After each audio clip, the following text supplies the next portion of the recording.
E aí, galerinha, tudo bem? Então, dando continuidade à nossa aula de forças intermoleculares. Na aula anterior, vocês viram a nossa primeira força, que é a de dipolo induzido.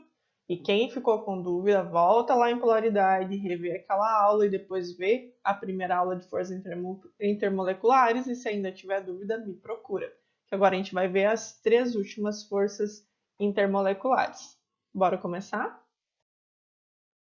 Então, a segunda força intermolecular que nós estudamos é a força que a gente chama de dipolo permanente, dipolo induzido. Então, agora vocês já estão associando essas palavras com a polaridade das moléculas, né? A gente sabe que o dipolo induzido é para aquela molécula que não tem polo, que é apolar. E o dipolo permanente já está dizendo que aquele polo já existe.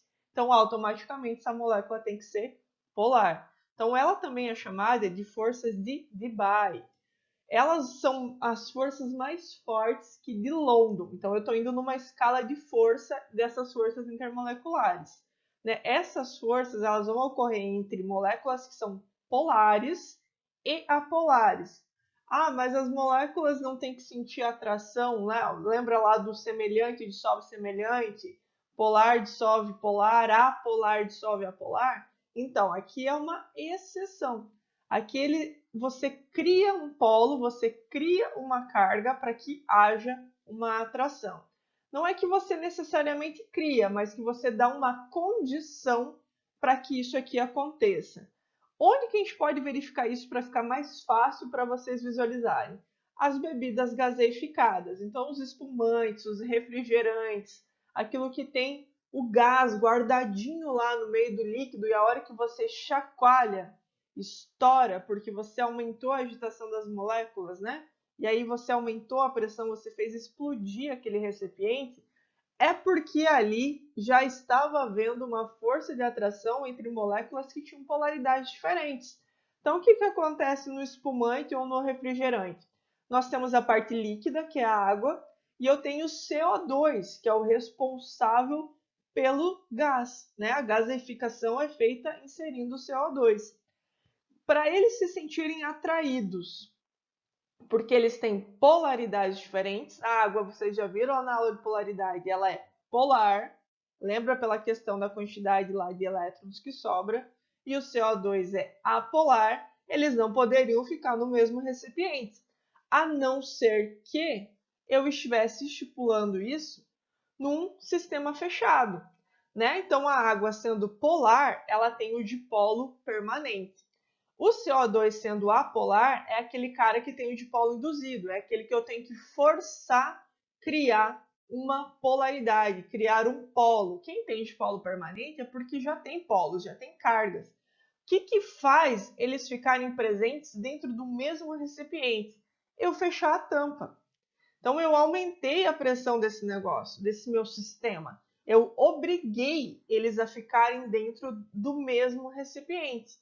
A partir do momento que você abre a tampa, o que acontece com o CO2? Sai correndo, porque como ele não tem mais a pressão fazendo a atração ocorrer entre essas moléculas de polaridade diferente, ele escapa da tua garrafa.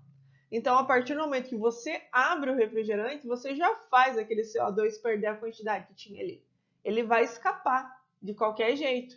Então, para eu forçar uma atração entre uma molécula polar e apolar, eu tenho que aumentar a pressão e eu faço isso fechando o recipiente, a tampinha que vai controlar isso. Por isso que a gente chama de dipolo permanente e dipolo induzido.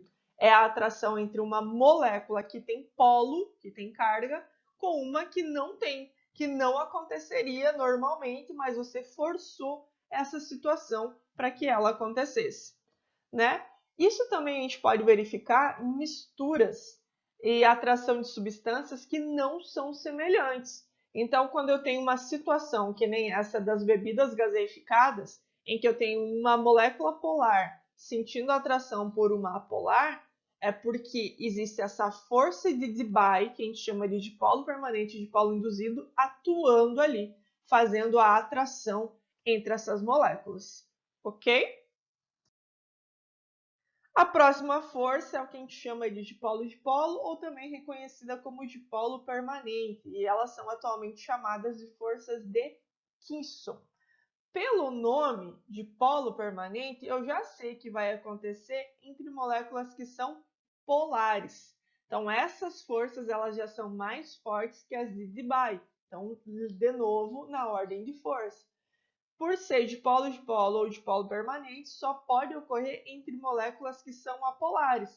E essa força é fácil de acontecer, porque elas já têm o dipolo formado, elas já têm os polos para sofrer a atração entre elas.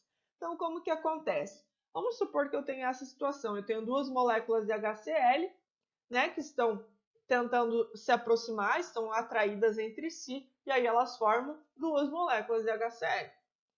O que acontece? Eles já têm essas cargas, lembra lá da eletronegatividade ou da tendência dos elementos a perder e ganhar elétrons?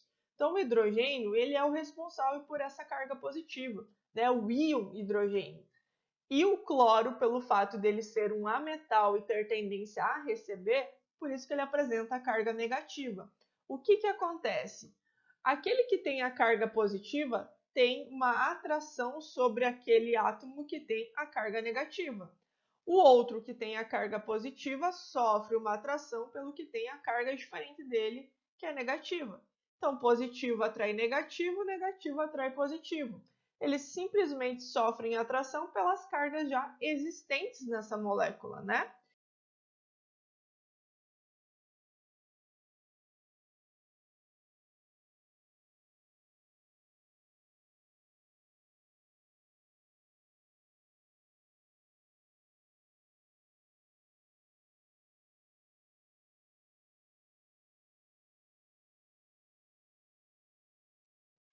A nossa última força é o que a gente chama de ligações de hidrogênio ou pontes de hidrogênio. Então, a gente pode encontrar das duas formas.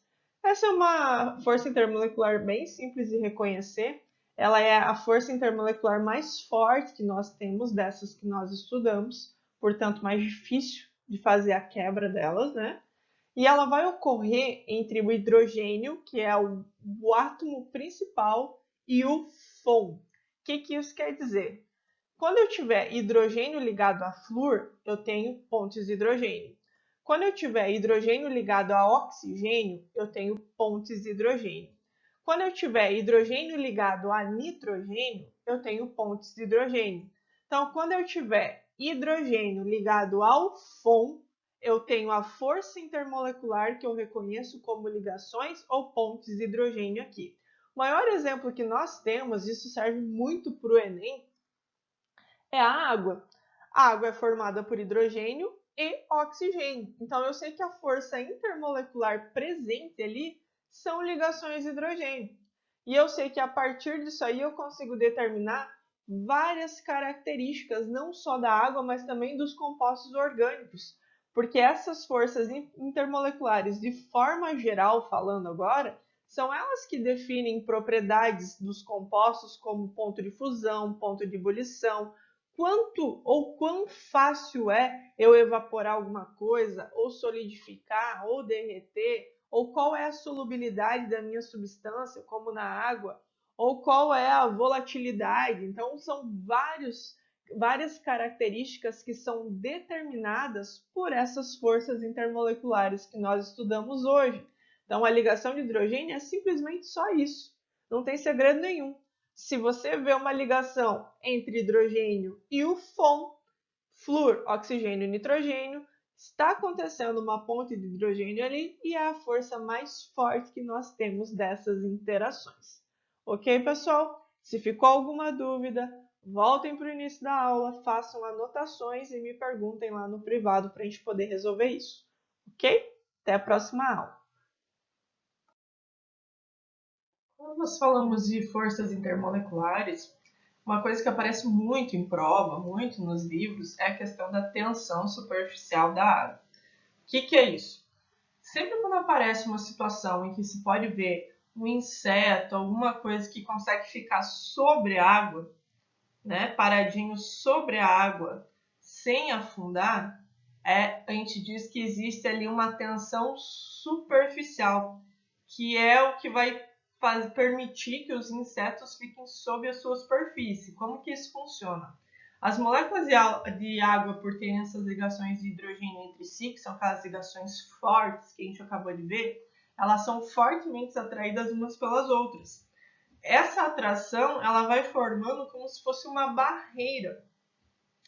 Como essas moléculas, cada vez que elas se aproximam, elas conseguem ter uma ligação melhor, elas ficam mais fortes, elas ficam mais unidas. Quando acaba ali a água, né, que a gente está falando da força intermolecular entre as moléculas de água, forma como se fosse uma camadinha ali, onde debaixo daquela camada eu tenho as ligações muito bem unidas, as moléculas muito bem unidas, mas em cima eu não tenho aquela ligação para cima da superfície. É como se formasse mesmo um limite. E esse limite, ele é determinado pela força de atração que existe entre essas moléculas. Então, abaixo da superfície ali, da linha superficial da água, eu tenho moléculas com muita atração. As que estão na superfície, não tanto, porque está faltando toda a área da molécula, né? Toda a geometria dela conseguir fazer a ligação com as outras moléculas. Então, isso aqui fica muito delimitado. É como se ficasse ali como se fosse uma mesinha de água.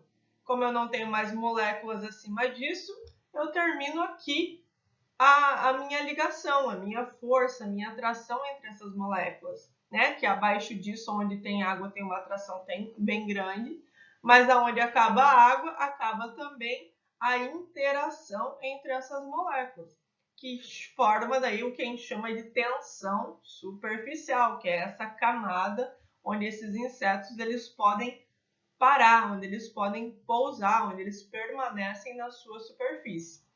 O que faz a gente diminuir, né, essa tensão superficial?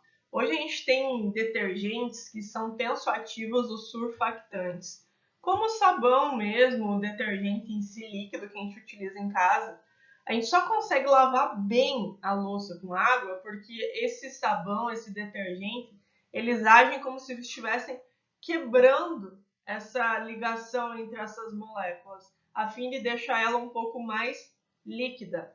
Porque se eu estou falando de água, onde a gente está falando dessa camadinha, é como se fosse algo que a gente pudesse pegar.